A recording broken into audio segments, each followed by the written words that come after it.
진짜 논란의 문제. 잠정적 처분의 내용과 임시처분의 요건을 각각 설명하시오라고 하면서 아니 도대체 잠정 처분을 뭘 설명하라는 건지 잘 모르겠잖아요. 그러면서 이제 그때 그 채점평에도 뭐예요? 잠정적 처분과 임시적 처분이 구분돼야 된다라고 했는데 임시적 처분으로 할 수 있는 것 중 하나가 잠정 처분이죠.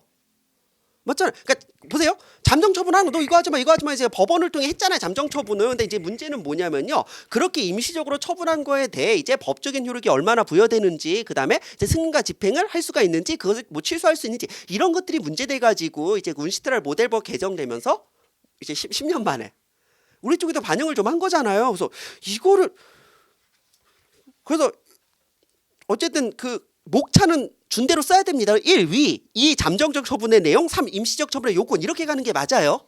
목차라도 이렇게 써야 됩니다.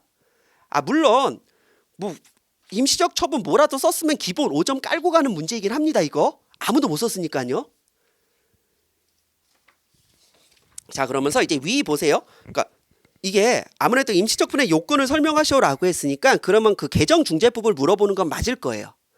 왜냐면 중재법이 개정되면서 이게 추가된 거니까 위에서는요 이제 이런 걸 써줘야 돼요. 그냥 중재법이라고 하는데 나는 이거 개정중재법인 거 알고 있다. 자 보세요. 위 2016년 개정중재법에서 가장 핵심적인 부분은 임시적 처분 제도를 정비한 겁니다. 보세요. 종전법이 맞죠? 구중재법이죠. 사실 구중재법이라고 말하면 이것도 이상한 게 우리가 말하는 원래 중재법이 한 번 전면 개정됐거든요. 그래서 우리가 구중재법이라고 말하면 뭐예요? 그 일제시대 때 쓰던 그 느낌이 있어서 그래서 약간 좀 종전법 맞죠? 이 단 하나의 조문 그래서 구법에서 18조라고 해서요. 당사자 간의 다른 합의가 없는 경우 중재판정부는 어느 한쪽 당사자의 신청에 따라 결정으로 분쟁의 대상에 대해 필요하다고 인정하는 임시적 처분을 내릴 수 딱 요거 하나였어요. 그리고 아무것도 규정하지 않았습니다. 규정하여 중재판정부는 임시적 처분에 관하여 규율하고 있었던 데 비해 개정법은 그 대상을 확정했죠. 특히 개정 전에는 분쟁의 대상에 대해서만 임시적 처분이 행해질 수 있었는데 이제는 그러한 제한이 없어졌기 때문에 다양한 형태의 잠정적 처분이 가능하게 되었다라고 해서 이제 잘 보세요. 문제는 명확하지 않아도 뭐예요? 답안 자체는 목차에서 명확하게 좀 해야 됩니다. 어차피 여기서 물어본 거 뭐겠어요? 그 신설된 18조지 18조 2, 3, 4 이런 걸로 신설된 거 있죠? 그 부분을 때려박으면 되는 거잖아요. 그럼 잘 보세요. 잠정적 처분의 내용이라고 해서 이 원문 그대로예요. 당사자 간의 다른 합의가 없는 경우 중재판정부는 어느 한쪽 당사자의 신청에 따라 필요하다고 인정하는 임시적 처분을 내릴 수 있다라고 하면서 잘 보세요. 임시적 처분은 중재판정부가 중재판정이 내려지기 전에 어느 한쪽 당사자에게 다음의 내용을 이행하도록 명하는 잠정적 처분으로 한다. 설명했네요. 그럼 이걸 물어본 거겠죠. 아마도. 그래서 임시적 처분을 시정하는 당사자에게 상당한 담보의 제공을 명할 수 있다. 그래서 다음의 내용을 이행하도록 하는 잠정적 처분으로 임시적 처분을 한다라고 했죠. 그럼 교수님이 물어본 잠정적 처분의 내용은 뭐예요? 이거 1, 2, 3, 4겠죠. 이걸 이 잠정적 처분으로 한다라고 했으니까요. 그래서 본안에 대한 중재 판정이 있을 때까지 현상의 유지 또는 복원, 중재 절차 자체에 대해 현존하거나 이건 읽으시면 돼요. 그냥 이거 자체는 어렵지 않죠. 이거밖에 없어요. 아무리 생각해도. 그럼 임시적 처분이란 다음을 행하는 1, 2, 3, 4를 행하는 잠정적 처분으로 한다라고 했으니 이건 이제 잠정적 처분의 내용 1, 2, 3, 4가 맞고요.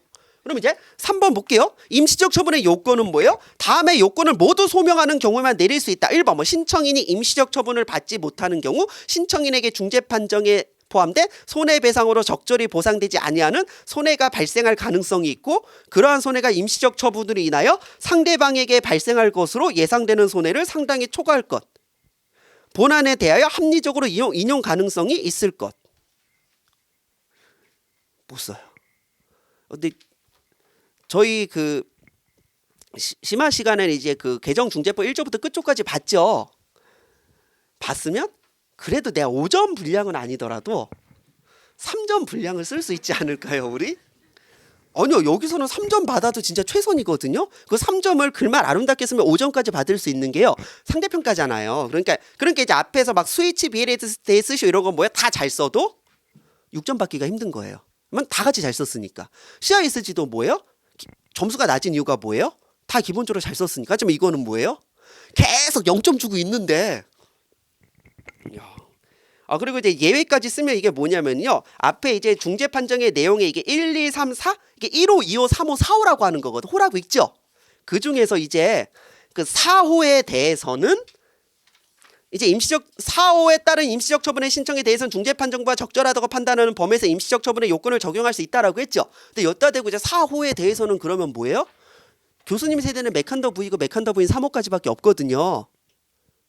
진지했습니다. 그래서 이거 써주면 돼요. 그 4호가 뭐예요? 분쟁 해결의 관련성과 중요성이 있는 증거의 보존 있죠. 이것에 대해서는 이제 그 요건을 조금 더 다르게 정할 수 있다까지 써주시면 나 이거 다 쓰면 교수님 울면서 10점 주겠다. 와 진짜. 그래서 어쨌든 이렇게 쓰면 10점 줄 겁니다.